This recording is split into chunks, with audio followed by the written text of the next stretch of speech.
Welcome to the Ordinary Doula Podcast with Angie Rozier, hosted by Birth Learning, where we help prepare folks for labor and birth with expertise coming from 20 years of experience in a busy doula practice, helping thousands of people prepare for labor, providing essential knowledge and tools for positive and empowering birth experiences.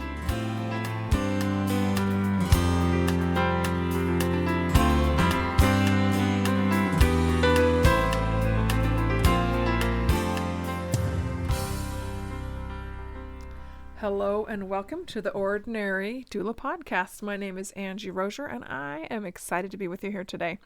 So today I've picked a piece of my research that I've done over the years and kind of a data point that's pretty fascinating to me that I want to go over and share. And this podcast is actually going to have two parts. We're going to have This research piece asks two different questions. We're going to go over one in this episode and a opposite one in the following episode. And I kind of played with which one to do first.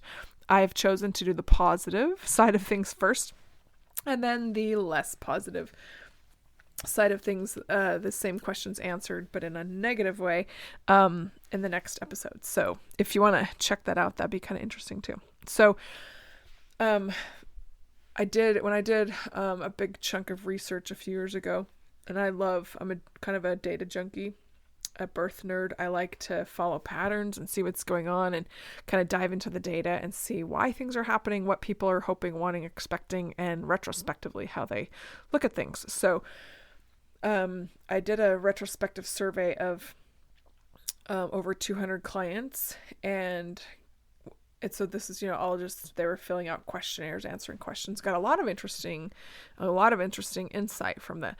This particular question that I want to explore, the question they were asked was, what factors most led to positive aspects of your birth experience? So they're asking okay, what were your favorite things about your birth? What factors about your birth? And they were given the factors to choose from, which I'll share with you in a moment. But what led to the positive parts? So this was a retrospective survey. So people were looking back. Some of them had given birth in the last few months, some in the last few years. I think we're up to 15 years out on some of them. So that could impact, how people are viewing things is distance from that. But this helps us to inform why people seek doula support, why they recognize a need to bring in their own labor support into the hospital system.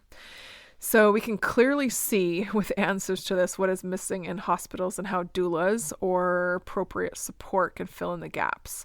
And I'll tell you the components they could choose from in a moment, but their choices were not limited. So they could choose, 1, 2, 3, 4 of them. There were 1, 2, 3, 4, 5, 6. There were about 10 different things that they could choose from.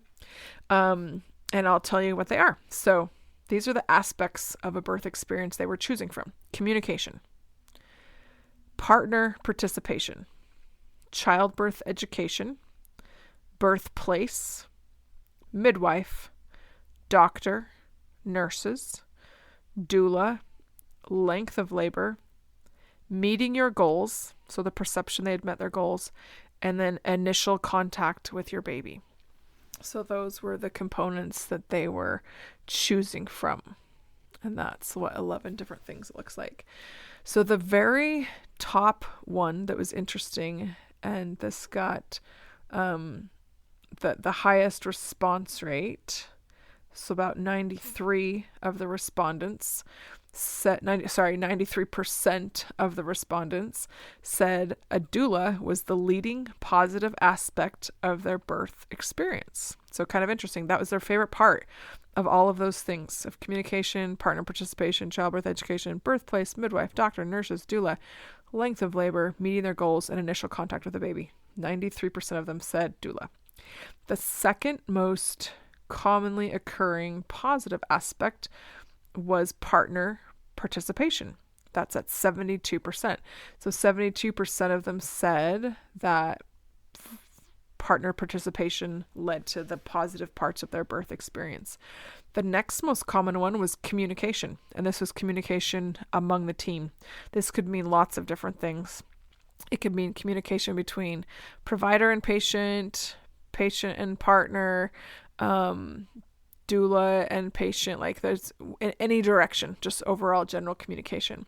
64% of people said that led most, so that was the third most common, to positive aspects of their birth experience. So both partner participation and communication are enhanced and facilitated by the presence of a doula, which I thought was kind of cool.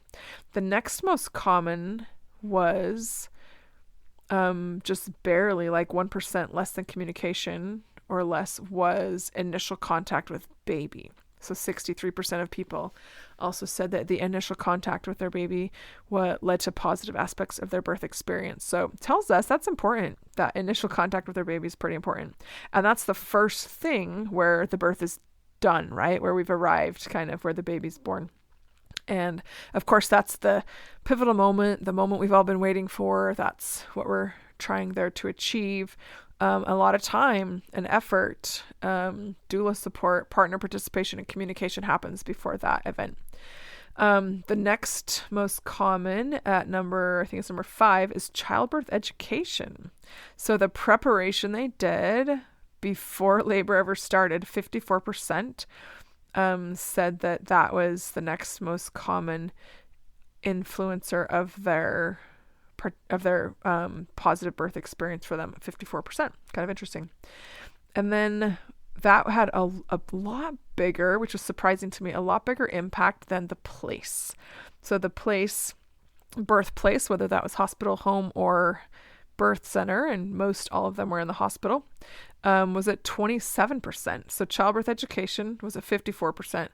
And then we jumped down almost by half to 27% was place. So they didn't love the place the place did not contribute a whole lot to, it was far behind these other components.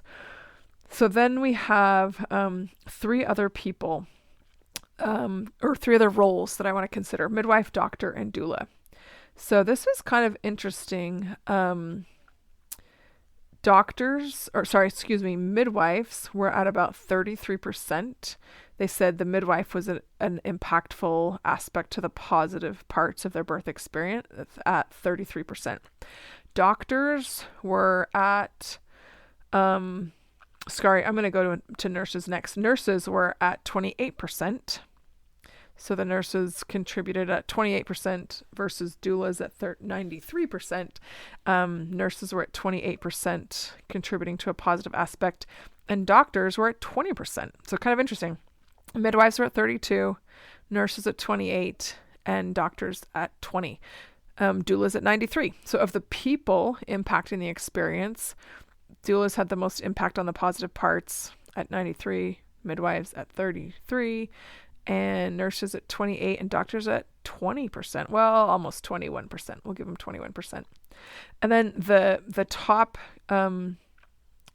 one of the components outside of people's control was the length of labor, did not contribute to positive experiences. So if it was a super long labor, which we'll see in the next question as well.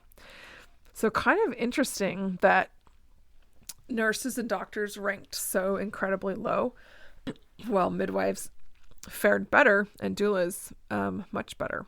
So it was just interesting to take these components and see what contributed to a positive labor. Positive birth experience can be different for everyone, of course. So this is looking kind of at a broad picture, but consider for yourself.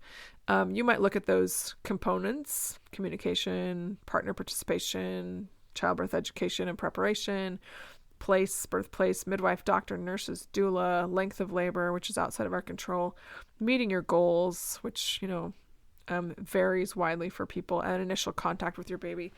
What components for you, those ones and beyond, would contribute to a positive labor for you? So kind of give that some thought and see how you can best set up for yourself to have what would help you have the best labor. Maybe you want to be surrounded by awesome physical support. Maybe you want to be surrounded by education or information. Maybe you want to be more alone. Maybe you don't want to be surrounded at all. Maybe you want to be more autonomous and kind of be on your own for more of the labor part. I've seen people enjoy that type of experience as well. Communication, maybe that is verbal, maybe it's written, maybe it's physical touch, maybe it's eye contact. The place, the people involved, think how all of those things and others, perhaps that's, are you going to be able to eat and drink during labor? Are you going to feel nervous if you can't eat and drink? Are you going to be able to use the tools that you want to, whether that's maybe your hospital doesn't have 24-hour anesthesia available, or maybe your hospital doesn't allow for water birth, or there's limited number of rooms with tubs. Maybe you have some risk factors that are going to make things more vigilant during labor. But consider the aspects for you that are going to lead to a positive birth, and set yourself up to get those in place. And so you have a complete understanding, well, as complete as you can, right? And there's always some wild cards that come along that we're not always prepared for, but by and large, we can be prepared for a lot of different scenarios and things during labor, and prepare yourself to have a positive labor experience, whatever that is for you. I hope that you have a positive and empowering birth experience, and I hope that you can find out what that is and put tools, people, and things into place so that you have that. That is my hope for you, for everyone who is going on this journey, which is an incredible journey. It's a cool time of life. A lot of exciting things going on at that time, and I love to be a part of it for people. So hopefully you can find out what's positive for you. Thank you so much for being with me here today on the Ordinary Doula Podcast. Check out our next episode, which we're going to look at the aspects that most led to a negative parts of the birth experience. I want to do positive first because I like to look at the bright side of things a little bit more, but our next episode will be about that. Thanks for being with us here today. Hopefully you can reach out, make a connection with some awesome human in your life, someone you know, someone you don't, but make a connection with someone else, and we will see you next time.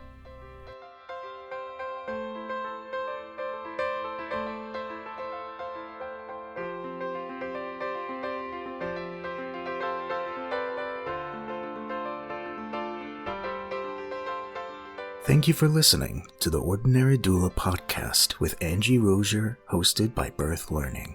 Episode credits will be in the show notes. Tune in next time as we continue to explore the many aspects of giving birth.